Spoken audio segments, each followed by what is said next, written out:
ba ang aawitin o giliw ko? Ilang ulit pa ba ang uulitin o giliw ko?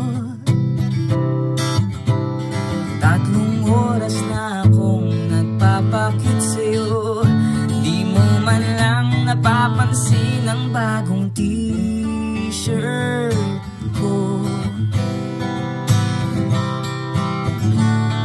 Ilang isaw pa ba ang kakainin